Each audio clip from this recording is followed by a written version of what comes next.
take to build a city? Most people spend their lives building a business, a career, or a family, but one man built something much larger. He transformed a patch of wilderness on Florida's Gulf Coast into the cigar capital of America. His factories produced millions of cigars. His vision attracted thousands of immigrants, and more than a century later, an entire neighborhood still bears his name.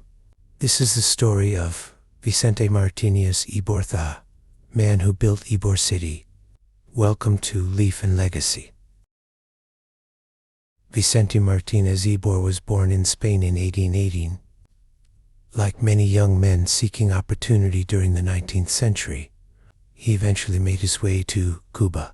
At the time, Cuba was the undisputed center of cigar production. Rich soil, ideal climate, and generations of tobacco expertise had created a thriving industry. Cigars were becoming increasingly popular throughout Europe and the United States. Ybor entered the tobacco business and quickly proved he had both talent and ambition. He wasn't content simply making cigars. He wanted to build something larger. Over time, his company grew into one of the most successful cigar manufacturers in Cuba. By the mid-1800s, Ybor had established himself as a respected businessman and industry leader. But forces beyond his control were about to change everything. In 1868, Cuba entered a period of turmoil known as the 10 Years' War. The conflict was part of Cuba's struggle for independence from Spain. Political instability spread across the island. Businesses suffered. Trade became increasingly difficult. For cigar manufacturers like Ybor, the uncertainty posed a serious threat. Adding to the challenge, Ybor openly supported Cuban independence efforts. His political views put him in a difficult position. He realized that if his company was going to survive, he needed to look elsewhere. His eyes turned north. Across the Florida Straits lay a growing community of Cuban immigrants in Key West. The city offered proximity to Cuba and access to American markets. In 1869, Ybor moved part of his operations there. It was a bold move, but it was only the beginning. For a time, Key West seemed ideal. The cigar industry flourished. Workers arrived from Cuba. Factories expanded. Demand for cigars continued to rise. But success brought new challenges. Space became limited. Transportation costs were high.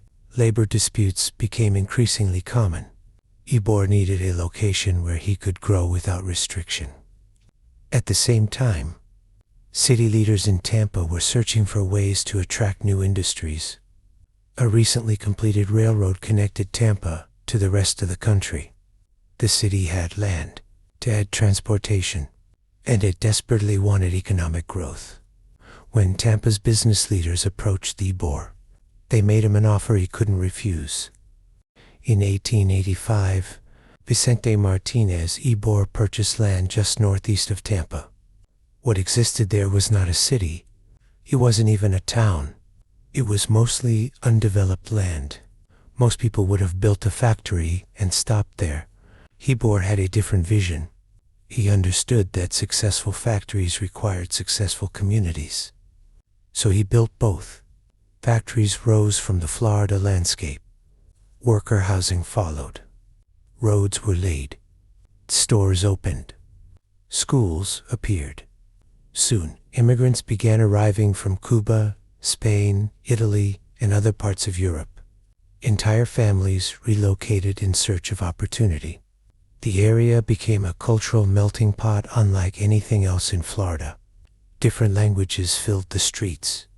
Music echoed from social clubs. Restaurants served foods from around the world. Within only a few years, an entirely new community had emerged. People called it Ybor City. Ybor's gamble paid off massively. By the late 19th century, Ybor City had become one of the world's most important cigar manufacturing centers. Factory workers hand-rolled millions upon millions of cigars every year. The community continued to expand.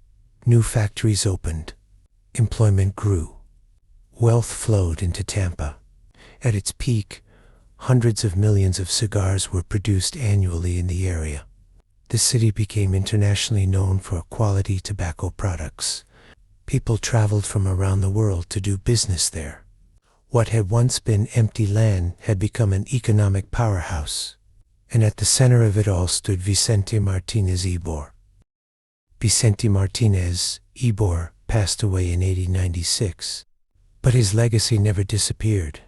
Today, Ybor City remains one of Florida's most historic neighborhoods. Its brick streets, historic buildings, and cigar culture continue to attract visitors from around the world.